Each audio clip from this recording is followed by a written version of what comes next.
விஜய் அவர்களுடைய தனிப்பட்ட வாழ்க்கையை பற்றி தாங்கள் பேச வேண்டாம் என்றீர்கள். ஆனால் அனைத்து தொலைக்காட்சிகளும் அதைத்தான் பேசிக் கொண்டிருக்கிறார்கள் திமுகவினுடைய தூண்டுதலின் பெயர்.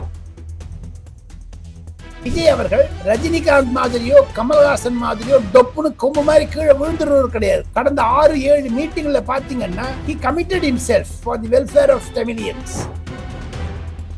திமுகவிற்கு விஜய் கண்டால் ஏன் இவ்வளவு பயம்?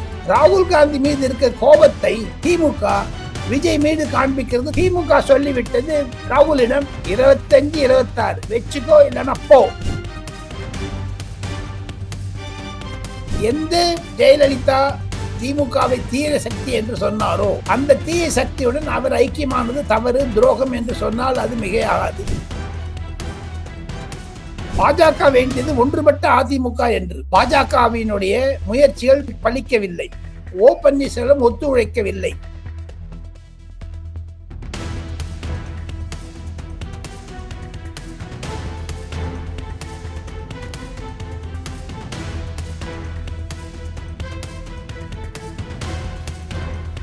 வணக்கம் தென்னவன் மீடியா நேயர்களே, உங்களை அன்புடன் கேட்டுக்கொள்கிறேன். என் சேனலுக்கு சப்ஸ்கிரைப் செய்து பாருங்க. தமிழக தேர்தல் திருவிழாவில் ஒவ்வொரு நாளும் பரபரப்பான நிகழ்ச்சிகள் நடக்கின்றன. இன்னைக்கு தற்போதைய நடப்புகளை நம்மளோட பேசுறதுக்கு டெல்லியிலிருந்து இணைந்திருக்கிறார் திரு ராஜகோபாலன் அவர்கள். அவர்களை வரவேற்போம். வணக்கம் சார். நமஸ்காரம். நமஸ்காரம் சிவகுமார். நமஸ்காரம் தென்னவன் மீடியா நேயர்களுக்கும் தங்களுக்கும் என்னுடைய நன்றிகளை தெரிவித்துக் கொண்டு, தாங்கள் எனக்கு ஆணையிட்ட மாதிரி பிரதி விவாதங்களில் முன்னதாக இறை வணக்கம், அதை தவிர தென்னவன் என்றாலே தென்னாடுடைய சிவனே போற்று என்று தான் அர்த்தம், எந்நாட்டவர்க்கும் இறைவா என்று அர்த்தம்.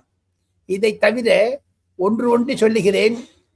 தென்னன் மீடியா நேயர்களுக்கு தமிழகத்தில் 38,000 கிராம தேவதைகள், பிரபலமான கிராம தேவதைகள். ஒவ்வொரு கிராம தேவதைக்கும் ஒவ்வொரு முக்கியத்துவம் உண்டு சிவகுமார். தவிர அங்கெங்கெல்லாம் இருக்கக்கூடிய சைவ, வைணவ மற்றும் ஆதீன கோவில்கள் அனைத்தையும் மனதில் வைத்துக் கொண்டு, எல்லாம் வல்ல இறைவனை வேண்டிக் கொண்டு, அஞ்சிலே ஒன்று பெற்றான் அஞ்சிலே ஒன்றை தாவி, அஞ்சலே ஒன்று ஆறாக ஆறுவிற்காக எகி அயலாறுவில் அஞ்சலே ஒன்று வைத்தான் அவன் எம்மை அழித்து காப்பான் என்று கம்பராமாயணத்தில் முதல் வரிகளாக இருக்கக்கூடிய அனுமானை பற்றிய ஸ்தோத்திரத்தை நாம் மனதில் கொண்டு, அனைத்து தென்னவன் மீடியா நேயர்களுக்கும் இல்லறத்தில் இன்பமுற, குஷி வர, வியாதி இல்லாமல் இருக்க எல்லாம் வல்லவனை பிரார்த்தித்து நாம் விவாதத்தை ஆரம்பிப்போம். நமஸ்காரம். திரு ஓபிஎஸ் அவர்கள் ஜெயலலிதாவுக்கு துரோகம் செய்துட்டு தான் எல்லாரும் சொல்றாங்க. ஸோ ஓபிஎஸ் செஞ்சது ஜெயலலிதாவுக்கான துரோகமா, இல்லாட்டி பாஜக ஓபிஎஸ்க்கு துரோகம் செஞ்சு அவரை கைவிட்டுடுச்சா? திமுக சேரத்துக்கு அவர் என்ன டிமாண்ட் வச்சிருப்பாரு? சபாநாயகர் பதவி கூட கொடுக்கலாம்னு பேசப்படுறது. ஓ பன்னீர்செல்வம் மிகுந்த சீனியர் அரசியல்வாதி. ஓ பன்னீர்செல்வத்துக்கு இருக்கக்கூடிய அனுபவம், அதுவும் அவருக்கு இருக்கக்கூடிய அவர் தேவர் சமுதாயத்திற்கு இருக்கக்கூடிய ஒரு மாபெரும் வரவேற்பு என்பது அனைவரால் பாராட்டப்பட வேண்டியது. ஓ பன்னீர்செல்வத்தினுடைய நிலைப்பாடு, 3 முறை அவர் முதலமைச்சராக இருந்திருக்கிறார். அதையும் தவிர அம்மையார் ஜெயலலிதாவிடம் மிக நெருக்கமாக இருந்திருக்கிறார். இதையெல்லாம் வைத்து பார்த்தால் சிவகுமார், எந்த ஜெயலலிதா திமுகவை தீய சக்தி என்று சொன்னாரோ அந்த தீய சக்தியுடன் அவர் ஐக்கியமானது தவறு, துரோகம் என்று சொன்னால் அது மிகையாகாது. ஒண்ணு. இரண்டாவது, பாஜகவுக்கும் ஓபிஎஸ்க்கும் சம்பந்தமே கிடையாது. முதல்லயே சொல்லிட்டேன். நான் சொல்றேன் உங்களுக்கு, 2024 லோக்சபா தேர்தலின் பொழுது பிரதமரை காண வந்த எடப்பாடி பழனிசாமியிடம் பிரதமரே வேண்டுகோள் வைத்தார், ஓ பன்னீர்செல்வத்தை சேர்த்துக் கொள்ளுங்கள் என்று. அவர் எனக்கு 4 வருடங்களாக மிக இன்னல்களை கொடுத்தார், அவருடன் நான் தொடர்பு வைத்துக் கொள்ள மாட்டேன் என்று இறுதி வட்டமாக சொல்லிவிட்டு வந்தவர் எடப்பாடி பழனிசாமி. அப்பவும் அமித்ஷா மூலமாக மீண்டும் தொடர் வைத்தார்கள், இல்லை. பாஜக வேண்டியது ஒன்றுபட்ட அதிமுக என்று. ஆனால் பாஜகவினுடைய முயற்சிகள் பலிக்கவில்லை. ஓ பன்னீர்செல்வம் ஒத்துழைக்கவில்லை. அதற்கும் தவிர ஓ பன்னீர்செல்வத்தை எடுத்துக்கொண்டால் வயத்துல புள்ள பூச்சி கத்தின மாதிரி என்று எடப்பாடி பழனிசாமி நினைப்பதாக பாஜக தலைவர்கள் தெரிவித்தார்கள். அதனால பாஜக மீது குற்றம் சொல்லி பிரயோஜனம் இருக்காதுதான் என்னுடைய கருத்து சிவகுமார். சார், இப்போ விஜய் அவருக்கு ஒரு தனிப்பட்ட வாழ்க்கையில ஒரு பிரச்சனை வருது. அந்த பிரச்சனையை பத்தி நம்ம விவாதிக்க வேண்டாம். ஆனா அதே சமயத்துல அது அவருடைய அரசியல் வாழ்க்கைய பாதிக்குமா? ஏன்னா சவுக்கு சங்கர் போல மீடியா பர்சனாலிட்டிஸ் என்ன சொல்றாங்க, இந்த மாதிரி விஷயமும் திமுக தான் செட்டப் பண்ணி விஜயோட அரசியல் வாழ்க்கைய பாதிக்கிறதுக்காக செய்யுது அப்படின்னு. உங்க கருத்து என்ன? விஜய் பல இளைஞர்களால் ஈர்க்கப்பட்டவர். விஜய் ஒரு சிறந்த நடிகர். கடந்த 20 வருடங்களாக அவர் பொது சேவை செய்து கொண்டு வந்திருக்கிறார். தவிர பிரதமர் நரேந்திர மோடியை பற்றி அவதூறு பிறப்பிய காங்கிரஸ்காரர்கள், குஜராத் காங்கிரஸ்காரர்கள், பிரதமருக்கு திருமணமாகிவிட்டது, அந்த துணைவியார் எங்கே என்றெல்லாம் கேட்டார்கள். அதை தவிர எடப்பாடி பழனிசாமி அவர்களுடைய தாயை பற்றி ராஜா பேசியது தங்களுக்கு நினைவு இருக்கும். ஆக மொத்தம் தேர்தல் சமயத்தில் இது மாதிரியான பிரச்சனைகள், தனிப்பட்ட வாழ்க்கை முறைகள் வருவது நியாயம், அவசியம், வேண்டும் என்பது கூட. இருப்பினும் விஜய் அவர்களுடைய தனிப்பட்ட வாழ்க்கையை பற்றி தாங்கள் பேச வேண்டாம் என்றீர்கள். ஆனால் அனைத்து தொலைக்காட்சிகளும் அதைத்தான் பேசிக் கொண்டிருக்கிறார்கள் திமுகவினுடைய தூண்டுதலின் பெயரில். ஆக மொத்தம் அந்த ரகசிய கடிதம், ரகசிய அஃபிடவிட் எப்படி மாற்றாருக்கு கிடைத்தது? அதுவே ஒரு பெரிய கேள்விக்குறியா இருக்கே. பிளஸ் இதனால விஜயினுடைய ஒரு மனத்தாங்கலை ஏற்படுத்தி விடலாம் என்று நினைத்தார்களே, ஆனால் அது ஒரு முட்டாள்தனமாகத்தான் போய் முடியும். காரணம், விஜய் அவர்கள் ரஜினிகாந்த் மாதிரியோ கமல்ஹாசன் மாதிரியோ டொப்புன்னு கொம்பு மாதிரி கீழே விழுந்துருவர் கிடையாது. கடந்த 6-7 மீட்டிங்ல பாத்தீங்கன்னா he committed himself for the welfare of Tamilians. மூதாவது குறைக்கு வேலூர் மீட்டிங்ல அவர் பேசும்பொழுது மலைப்பாங்கான இடத்தில் பிரசவ ஆஸ்பத்திரிகளையும் ஸ்கூல்களையும் கல்லூரிகளையும் கட்டுவேன் என்று உறுதிமொழி கொடுத்தார். அதுதான் ஒரு மனித நேயத்தினுடைய அடையாளம். இருப்பினும் விஜயினுடைய அந்த தனிப்பட்ட வாழ்க்கையை பற்றி நாம் பேசாது இருப்பது நல்லது என்று தாங்கள் கூறினால், நான் வேண்டுவது என்ன என்று கேட்டால், திராவிட முன்னேற்ற கழகத்திற்கும் காங்கிரசிற்கும் இருக்கக்கூடிய உறவு, விஜயை கண்டு பயப்படக்கூடிய திராவிட முன்னேற்ற கழகம், இதையெல்லாம் வைத்து பார்த்தால் கண்டிப்பாக பல காங்கிரஸ் தலைவர்கள் டெல்லியில் கூறுவது கூட, சிவகுமார், இது திருட்டுத்தனமாக திமுகவுடைய வேலை என்று தான் பலர் வர்ணிக்கிறார்கள். அது நம் மறுக்க முடியாது. திமுகவிற்கு விஜயை கண்டால் ஏன் இவ்வளவு பயம்? அடுத்தது, கரூரில் 41 பேர் இறந்த சம்பவத்திற்கு துக்கத்தை தவிர சுப்ரீம் கோர்ட்டுக்கு அனுமதி கேட்டு சுப்ரீம் கோர்ட் சென்று சிபிஐ விசாரணை பெற்று எஸ்ஐடி பெற்ற விஜய் இந்த சங்கீதா விஷயத்திலும் தளர மாட்டார் என்பதுதான் உறுதியாக அவருடன் இருப்பவர்கள் பலர் சொல்லுகிறார்கள். அவருக்கு நெருக்கமாக இருக்கக்கூடிய பல வழக்கறிஞர்கள் கூட டெல்லியில் என்னிடம் தெரிவித்தது அதுதான்.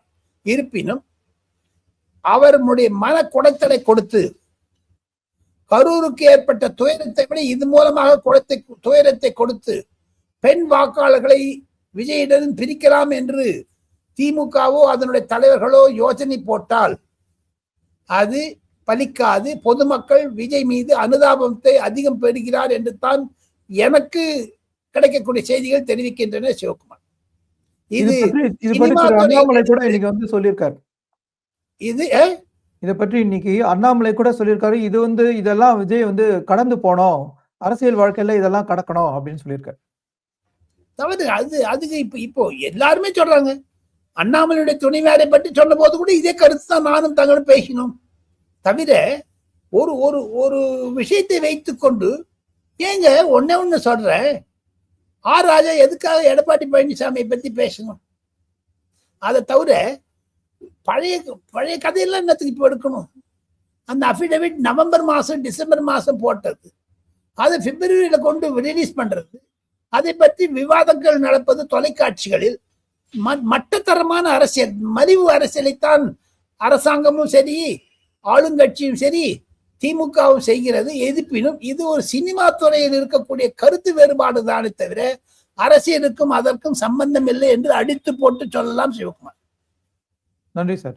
சார், இப்போ நம்ம தாவேகா, காங்கிரஸ், திமுக இதுக்குள்ள இருக்கிற ஒரு கூட்டணி பிரச்சனை எடுத்துக்கிட்டோம்னா, இந்த பிரசாந்த் கிஷோர் தாவேகாவை காங்கிரஸ் மூலம் ஒரு மாதிரி பேச வச்சு அவங்க 2 பேருக்குள்ள ஒரு பேரம் நடக்கிறதுக்கு அவர் உதவுறதா அப்படின்னு செய்தி வந்தது. அந்த பேரம் இன்னும் போயிட்டு இருக்கா? அந்த பேரம் முடிஞ்சுதா? உண்மை, தாங்கள் கூறுவது உண்மை, தொடர்கிறது. இன்றும் கூட நாம் இருவரும் பேசிக் கொண்டிருக்கக்கூடிய 28 பிப்ரவரி சாட்டர்டே நைட் 7 மணி கூட கண்டிப்பாக பிரசாந்த் கிஷோர் பாண்டே ராகுலையும் விஜயும் ஒன்று சேர்த்து இணைப்பதில் மிக தீவிரம் காட்டுகிறார். நீங்க சொல்றது உண்மை. காரணம் என்ன என்று கேட்டால், விஜய்க்கு இப்பொழுது ஒரு மாபெரும் சக்தியாக இருக்கக்கூடிய ராகுல் காந்தி கை பிடித்து கொண்டு போக வேண்டும் என்ற எண்ணம் ராகுல் காந்திக்கும் இருக்கிறது, விஜய்க்கும் இருக்கிறது. அவர் 2029 பொது தேர்தலில் ராகுல் காந்தி பிரதமராக நிற்க வேண்டும் என்று விஜய் விரும்புகிறானே, ஆனால் அதை தடுப்பதற்காகத்தான் கரூர், சங்கீதா மற்றும் இன்னல்களை கொடுப்பதற்கு திமுக அரசு முன் வருகிறது. ராகுல் காந்தி மீது இருக்க கோபத்தை திமுக விஜய் மீது காண்பிக்கிறது தவறு. எனிமீஸ் மை ஃப்ரெண்ட் என்று சொல்வது மாதிரி கண்டிப்பாக ராகுல் காந்தி செய்வதும் தவறு என்று தான் நான் நினைக்கிறேன் சிவா. ஏன்னா ராகுல் காந்தி திமுகவில் இருந்துட்டு உன்னுத்த மாற்றாந்தோட்டத்து மல்லிகையில் மனம் உண்டு என்று பேரறிஞர் அண்ணா சொன்னதாக திமுக அடிக்கடி சொல்லுவாங்களே, அது மாதிரி என்ன ராகுல் காந்தி இன்னொரு இடத்துக்கு போறாரா மோப்பம் பிடிக்கிறதுக்கு? அவர் செய்வது அரசியல் துரோகம் அல்லவா? அது திமுக முதுகில் குத்தம் இல்லையா? அதெல்லாம் பேச வேண்டாமா சிவகுமார்? கண்டிப்பா. ஏன்னா இன்னைக்கு கிரிஷ் ஸ்ரோடங்கர் அவர் சென்னையில டெய்லி தினமும் ஒரு பேட்டி கொடுக்குறாரு. ஒவ்வொரு நாள் பேட்டியிலையும் ஒரு மாதிரி தகவல் வருது.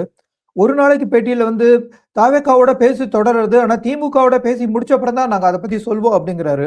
இன்னைக்கு திமுகவோட தொகுதிகள் அளவுல நாங்க பேச ஆரம்பிச்சிட்டோம் அப்படின்னு சொல்லி திருப்பியும் அவங்க 40க்கு மேல தொகுதிக்கு தான் கேட்டுட்டு இருக்காங்க. சோ திமுகவோடையும் காங்கிரஸ் தன்னுடைய பேச்சை தொடர்ந்துட்டு இருக்கா. எது முதல்ல முடியும்? 2 பேரமும் ஒரே சமயத்துல போற மாதிரி இருக்கு.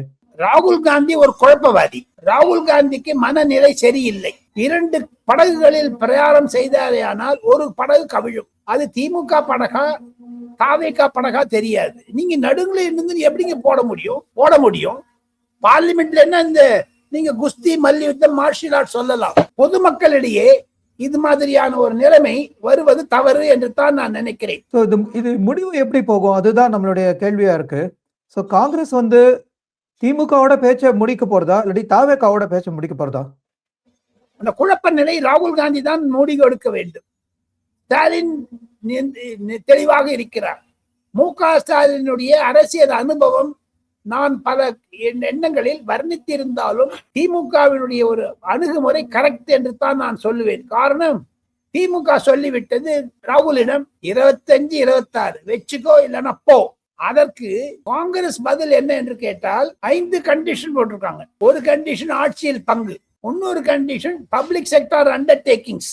தமிழ்நாட்டில் இருக்கக்கூடிய டூரிசம் டெவலப்மெண்ட் கார்பரேஷன், தமிழ்நாட்டில் text book committee, Tamil Nadu environmental pollution board, அந்த மாதிரி இருக்கிறதுல எல்லாம் எங்களுக்கு சேர்மன்ஷிப் 5, 10. மாநகராட்சிகளில் எங்களுக்கு 20% தேவை வேண்டும். 10 மேயர் வேண்டும்.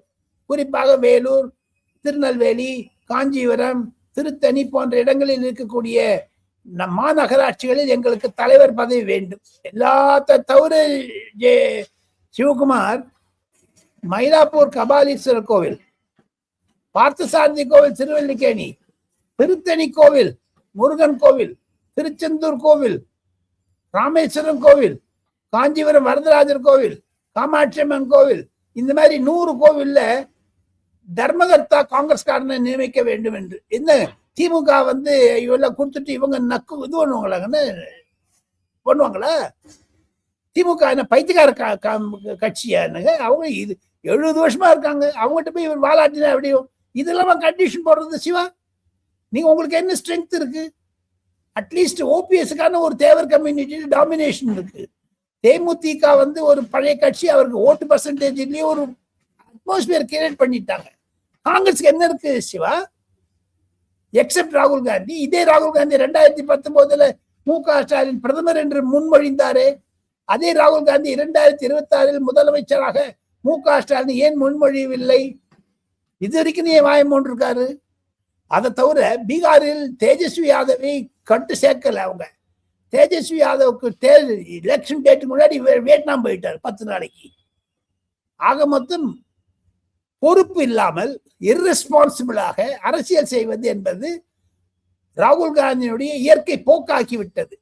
திமுகவிற்கும் காங்கிரசுக்கும் உறவு வறுமையானாலும் கூட 28 சீட்டுகளை எடுத்துக்கொண்டு போனாலும் கூட சிவா எழுதி வைத்துக் கொள்ளுங்கள், தொகுதி அளவில் திமுகவினர் காங்கிரசுக்கு வேலை செய்ய மாட்டார்கள். அந்த 25 இடங்களிலும் 10 இடங்களை தோக்கடிப்பாங்க. அதே மாதிரி தமிழகத்தில் இருக்கக்கூடிய இந்த ஸ்பொராடிக்கா இருக்கக்கூடிய Congress supporters they will not work for DMK. ஆக இது ராகுல் காந்தி செய்த குழப்பம் திமுகவை தோற்கடித்தாலும் ஆச்சரியப்படுவதற்கு இல்லை. இது ஒரு சைடு. இன்னொரு சைடு தாவேகாவுடன் சேர்ந்து போகிறார் என்றால் கண்டிப்பாக திமுகவிற்கு பேரிடியாக இருக்கும். அதை தடுப்பதற்குத்தான், அதை ஒரு டீரெயில் பண்ணுவதற்குத்தான் சங்கீதா போன்ற கரூர் போன்ற சம்பவங்களை திமுக வளர்த்து விடுகிறது. கண்டிப்பாக திமுகவும் இதற்கு ஈடுபாடு கொண்டிருக்கிறது. விஜயும் ராகுல் காந்தியும் ஒன்று சார்பாலேயானால் தமிழகத்தில் திமுக என்பது இல்லாமல் போகிவிடும் என்று தான் பல கருத்தாளர்கள் கருத்து தெரிவிக்கின்றனர். Including services reflect that mood. Okay sir, இப்போ நம்ம டெல்லி பக்கம் போவோம். சார், நேற்று திரு அரவிந்த் கெஜ்ரிவால் அவர்கள் வந்து கோர்ட்டால விடுவிக்கப்பட்டிருக்காரு. ஸோ இதுல என்ன விஷயம்னா, இன்னைக்கு தேஜஸ்வி யாதவ் சொல்றாரு, டெல்லியில நடந்த தேர்தல் முடிவுகளை ஏத்துக்க முடியாது, தேர்தலை வந்து திருப்பி வேணாலும் நடத்தணும் அப்படின்னு அவர் சொல்ல வராரு. ஸோ அரவிந்த் கெஜ்ரிவாலை வந்து மனசுல வச்சுக்கிட்டு தான் வந்து அவர் இந்த மாதிரி பேசுறாரு அப்படின்னு நமக்கு ஓரளவுக்கு புரிஞ்சுக்க முடியுது. அதே சமயத்துல இந்த ஆப் தலைவர் மேல வந்திருக்கிற வெர்டிக்ட் வந்து குஜராத்லயும் பஞ்சாப் போல்லையும் நடக்க போற தேர்தலுக்கு பிஜேபி பண்ற ஒரு விதமான சூழ்ச்சி காங்கிரஸை வந்து வீக்கன் பண்ணதுக்கு தான் அப்படின்னு பவன் கேஹ்ராவும் சொல்லியிருக்காரு. இதை பத்தி என்ன ஒப்பீனியன் உங்களுக்கு? ராகுல் காந்தியினுடைய அணுகுமுறை, ராகுல் காந்தியுடன் பயணம் செய்யக்கூடிய திமுக, சிவசேனா உத்தவ் தாக்கரே, அகிலேஷ் யாதவுடைய சமாஜ்வாதி பார்ட்டி, மம்தா பானர்ஜியுடனே திரிணாமுல் காங்கிரஸ் மற்றும் அரவிந்த் கெஜ்ரிவாலுடைய ஆம் ஆத்மி பார்ட்டி, இந்த அனைத்து கட்சிகளும் ராகுல் காந்திக்கு எதிராக செயல்படுகின்றன. சிவா, இந்த நேற்று விடுவித்தது காங்கிரஸ் வேண்டுமென்றே அரவிந்த் கெஜ்ரிவாலுக்கும் அமித்ஷாவிற்கும் தொடர்பு வந்து விட்டது என்று ஒரு கதையை கட்டிவிடுகிறார்கள். அது தவறு. காங்கிரஸ் பலவீனமாகிவிட்டது அனைத்து மாநிலங்களிலும். நேற்று கூட நியூஸ் 18 பிரதமர் பேசும்பொழுது காங்கிரசுக்கு மொத்தம் 50 இடங்கள் தான் இருக்கின்றன ஒவ்வொரு எம்எல்ஏக்கள் இடத்திலும், ஒவ்வொரு சட்டமன்றத்திலும் என்று சொல்லுகிறார்கள்.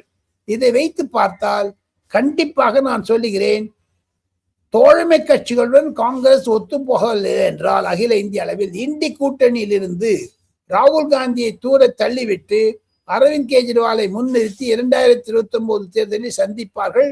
ராகுல் Gandhi has become irrelevant in Indian politics என்று அகிலேஷ் யாதவும் சொல்லுகிறார், தேஜஸ்வி யாதவும் சொல்லுகிறார், அரவிந்த் கெஜ்ரிவாலும் சொல்லுகிறார், உத்தவ் தாக்கரே சொல்லுகிறார். இதெல்லாம் உத்தவ் தாக்கரே சாமுனால எடிட்டோரியல எழுதியிருக்காரு. மம்தா பானர்ஜி போங்லோ அப்படிங்கிற ஒரு திரிணாமுல் காங்கிரஸ் அபிஷியல் நியூஸ் பேப்பர்ல சஞ்சய் பாரு மூலமாக எழுதி வச்சிருக்காங்க. டெலிகிராஃப் என்ற ஆங்கில பத்திரிகைகள் அது வந்திருக்கு. இதெல்லாம் வச்சு பார்த்தீங்கன்னா அரவிந்த் கெஜ்ரிவாலுடைய அணுகுமுறை கண்டிப்பாக பாஜகவை பலவீனப்படுத்தும். ஆனால் அதே சமயத்தில் ராகுல் காந்தியை இந்திய அலையன்ஸ் இருந்து எடுத்து விடுவதற்கான முயற்சிகளையும் செய்வார்கள் என்று தான் தெரிகிறது. அதற்கு பாஜக ஆதரவு தரும் அனைத்து கட்சிகளுக்கும். சார், இங்கேயும் தமிழ்நாட்டுல திரு கே.என். நேரு மேல வந்து ஒரு பெரிய வழக்கு இப்ப வந்து பூதாகாரமா ஆயிட்டு வருது. அதே மாதிரி 2G வழக்கெல்லாமும் இருக்கு. ஸோ இந்த வழக்குல இருந்தும் சிபிஐ வந்து தன்னுடைய பணியை நல்லா செய்யுமா, இல்லாட்டி இவங்களும் விடுவிக்கப்படக்கூடிய சூழ்நிலை வருமா? ஏன்னா இதை வந்து திமுக தன்னுடைய தேர்தல் ஆயுதமா கூட நாளைக்கு எடுத்துக்க கூடும். சிவகுமார், அதிமுகவினுடைய ஒரு கம்ப்ளைண்ட், எல்லாருடைய கம்ப்ளைண்ட் என்னன்னு கேட்டீங்கன்னா, ஏன் விஜய் கூட சொல்றாரு, திமுகவிற்கும் பாஜகவிற்கும் அதிக நெருக்கம் வந்து விட்டது. காரணம், ஒரு கேஸ்ல இம்ப்ரூவ்மெண்ட் இல்லையேன்னு அரவிந்த் கெஜ்ரிவால் கேஸ் ஜட்ஜ்மெண்ட் வரதுக்கு முன்னாடியிலேருந்தே சொல்லிட்டு இருக்காரு. 2 வருடமாக துரைமுருகனை பற்றி கைது செய்ய வேண்டும் என்று என்போர்ஸ்மெண்ட் டைரக்டரேட் முனிந்த பொழுது மு க ஸ்டாலின் டெல்லிக்கு வந்து பிரதமரை சந்தித்து விட்டு போனார். அதற்கு பிறகு துரைமுருகன் கைது செய்யப்படவில்லை. அதுதானே யதார்த்தம். ஆக மொத்தம் திமுகவிற்கும் பாஜகவிற்கும் கள்ள உறவு இருக்கிறதா என்று கேட்டால், என்னை பொறுத்து கேட்டால் இல்லை. நாளை மதுரையில் அவர் பிரதமர் பேசும்போது திமுகவை தாக்க இருக்கிறார். இருப்பினும் கோர்ட் மூலமாக சில பெனிஃபிட்ஸ் வாங்கிக்கிறாங்க திமுக. 17 முறை அட்ஜென்ட்மெண்ட் வாங்கினார் KN நேரு. தேர்தல் வந்த உடனே பாஜக என்போர்ஸ்மெண்ட் டைரக்டரேட் பண்றதுன்னு சொல்றாங்க. இன்னைக்கு தேதியில என்போர்ஸ்மெண்ட் டைரக்டரேட் சென்னையில தானே இருக்காரு. அவர் ரிவ்யூ பண்ணிட்டு இருக்காரு எல்லாத்தையும். அதை தவிர சென்னை ஹைகோர்ட் அதிமுகவினுடைய MP இன்பதுரை கம்பைன் பண்ணதுனால தானே FIR போடுன்னு சொன்னாங்க. இது வரைக்கும் ஏன் FIR போடல? FIR போட்டோம்னா அவர் ரிஜெக்ட் பண்ண வேண்டிய நிலைமை வந்துருமே. கவர்னர் சும்மா விடுவாரா? ஸோ ஆக மொத்தம் பாஜக மீது பழி போட்டு பிரயோஜனம் இல்லைன்னு தான் நான் நினைக்கிறேன். சார், இப்போ வந்து நீங்க கொஞ்சம் மென்ஷன் பண்ணீங்க, பிரதம மந்திரி மோடி வந்து நாளைக்கு மதுரைக்கு வர போறாரு. ஸோ அங்க வந்து இப்ப அதனால தமிழக தேர்தல்ல எப்பயுமே மோடி வந்தா அதிரடியா ஏதாவது பல நிகழ்வுகள் நடக்கும். நாளைக்கு என்ன அதிரடியா நடக்கிறதுக்கு வாய்ப்பு இருக்கு? NDA வந்து புது வியூகம் நாளைக்கு என்ன கொண்டு வர போறது? அவர் மோடி வந்து திருப்பரங்குன்றத்துக்கும் போறாரு. அங்க என்ன நடக்கலாம்? திருப்பரங்குன்றம் இப்போ ஒரு ஹாட் ஸ்பாட்டா இருக்கே தமிழ்நாட்டுல. அங்க மோடி போறதுனால நமக்கு என்ன எதிர்பார்க்கலாம்? கண்டிப்பாக திராவிட முன்னேற்ற கழகத்தினுடைய அணுகுமுறை சிறுபான்மையெல்லாம் உசுப்பி விட்டு பாலிடிக்ஸ் செய்யலாம்னு நினைச்சாங்க, நடக்கல. MK ஸ்டாலின் சொல்லுவது மாதிரி எதிர்கட்சிகளாக இருந்தால் நாங்கள் என்ன அரசியல் செய்யாமல் அவியல் செய்யாமல் அரசியலா செய்வோம், அவியல் செய்வோம் என்றெல்லாம் சொன்னாரே. அந்த அவியலைத்தான் எடப்பாடி பழனிசாமியும் பிரதமர் நரேந்திர மோடியும் நாளைக்கு திருப்பரங்குன்றம் மூலமாக செய்து காட்ட இருக்கிறார்கள். தமிழகத்தில் கண்டிப்பாக முருகனுக்கும் திருப்பரங்குன்றத்திற்கும் இன்றல்ல நேற்றல்ல பல ஆயிரக்கணக்கான வருடங்களில் சம்பந்தம் உண்டு.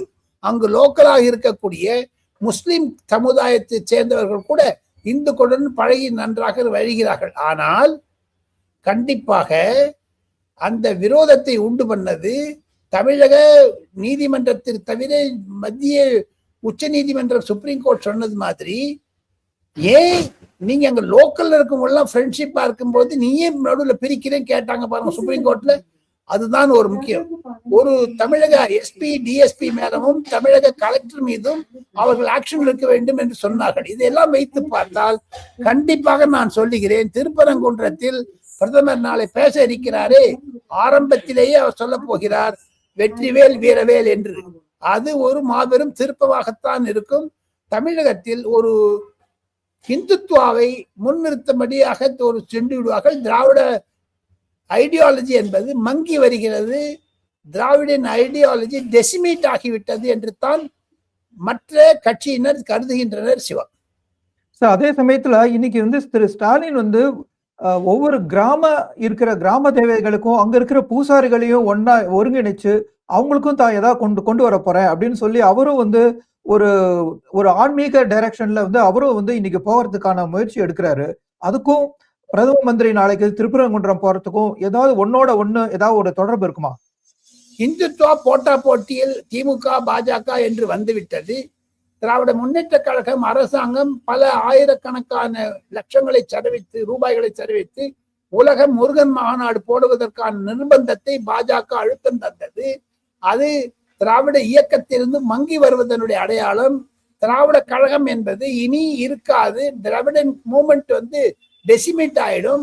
அதுதான் நரேந்திர மோடியினுடைய முதல் ஆசையாக இருக்கும். காரணம், தமிழகத்தில் ஒரு திருவள்ளுவருக்கு சேப்பு போட்ட உடனே காவின்னு பயந்தார்களே, தமிழகத்தில் கடந்த 10 ஆண்டுகளாக திராவிட முன்னேற்ற கழகத்திற்கு எதிரான வினைகளை எல்லாம் அதிமுகவை தவிர விஜயை தவிர நரேந்திர மோடி செய்து வருகிறார். தன்னுடைய மன் கி பாத்தில் பாம்பாட்டிகளுக்குள்ள கூட பாராட்டு தெரிவிக்கிறதை தவிர பத்மஸ்ரீயும் தர ஆரம்பித்திருக்கிறார். தமிழகத்திலிருந்து 70 முறை 80 முறை பல திருக்குறளை சிறுமாவை சிலப்பதிகாரம் புறநானூறு எல்லாம் திருக்குறளை உலக மொழியாக்கியதும் காசி தமிழ் சங்கமத்தை உருவாக்கி தந்ததும் 5 வருடங்களாக செய்து வருகிறார். ஆக மொத்தம் தமிழுக்கு நரேந்திர மோடி செய்தது முக்கியம்.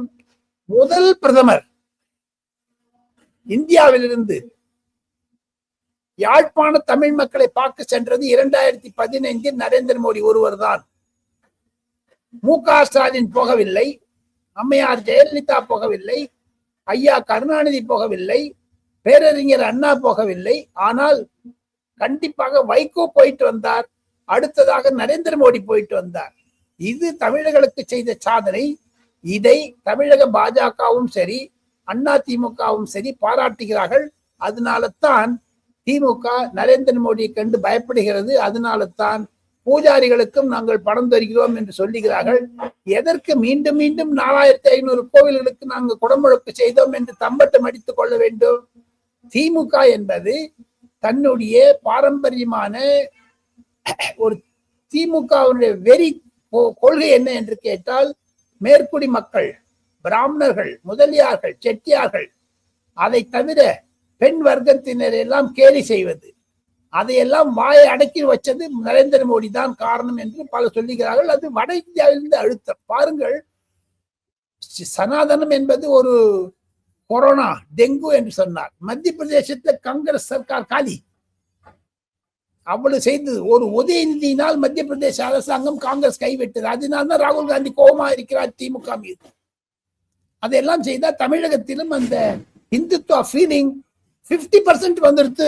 சிவகுமார் பூச்செண்டு 1 சமீப காலமாக ராஜ்யசபாவிற்கு திமுக காங்கிரஸ்காரர்களுக்கு 2 இடம் தரேன் என்று சொல்லிக்கிறார். ஒரு இடம் 5ஆம் தேதி முடிவு கட்ட வேண்டும். அதற்கு 5ஆம் தேதி தான் last day for nomination filing, March மாசம். நாளையோ மறுநாளோ திமுக கண்டிப்பாக காங்கிரஸுக்கு ஒரு எம்பி சீட் தந்துருவாங்க. ஆனால் திமுக கண்டிஷன் என்னன்னு கேட்டீங்கன்னா, அந்த ஆள் தமிழ்காரனாக இருக்க வேண்டும், வட இந்தியனாக இருக்கக்கூடாது. ஏனென்றால் இந்தி திணிப்பது என்று நாங்கள் சொல்லுகிறோம். வட இந்தியா வளர்கிறது, தென்னிந்தியா செய்கிறது என்றெல்லாம் நாங்கள் சொல்லுவது மூலமாக வட இந்தியாவிலிருந்து ஒருவருக்கு பதவி கொடுத்தமே ஆனால் அது தமிழகத்தினுடைய திராவிடியன் பாலிடிக்ஸுக்கு சரிப்பட்டு வராது என்பது தான் திமுகவிற்கும் காங்கிரசுக்கும் இடையே இருக்கக்கூடிய ஒரு தர்ம சங்கடம், கசப்பு. அதை வெளிப்படுத்துவதற்குத்தான் பவன் கேரா என்று நரேந்திர மோடியினுடைய சவக்குழியை தோண்டுவேன் என்று சொன்னாரே, அவருக்கு ராஜ்யசபா கொடுப்பது என்றால் மு.க. ஸ்டாலின் தயங்குகிறார்.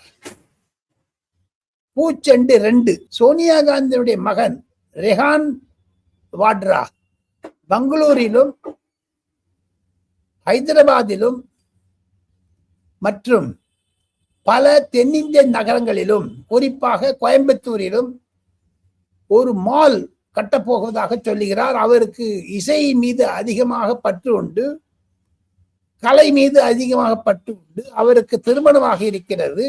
அதற்கு முன்னதாக அவர் பெங்களூரில் ஒரு படித்து பாட்டு கேட்டுக்கொண்டே சாப்பிட்டு கொண்டே துணிமணிகள்லாம் வாங்கலாம் என்ற ஒரு மால் மாதிரி ஒரு டிசைன் பண்ணியிருக்காரு. மன்னிக்கணும் சார், உங்க பிரியங்கா காந்தியோட மகன். ஆமா, அவருக்கு சித்தராமையா பர்மிஷன் கொடுத்துட்டாரு, ரேவந்த் ரெட்டி பர்மிஷன் கொடுத்துட்டாரு, மு.க. ஸ்டாலின் பர்மிஷன் கொடுத்துருவாங்க.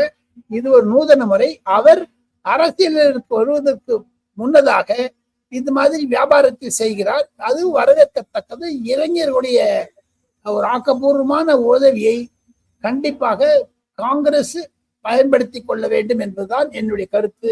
சிவகுமார், நன்றி சார். இவ்வளவு நேரம் எங்களோட செய்தியை பகிர்ந்ததுக்கு நன்றி. மீண்டும் ஒரு முறை அடுத்த பரபரப்பான நிகழ்ச்சியில சந்திப்போம். நேயர்களை என் சேனலுக்கு சப்ஸ்கிரைப் செய்து பார்க்குமாறு அன்புடன் கேட்டுக்கொள்கிறேன். நன்றி, வணக்கம்.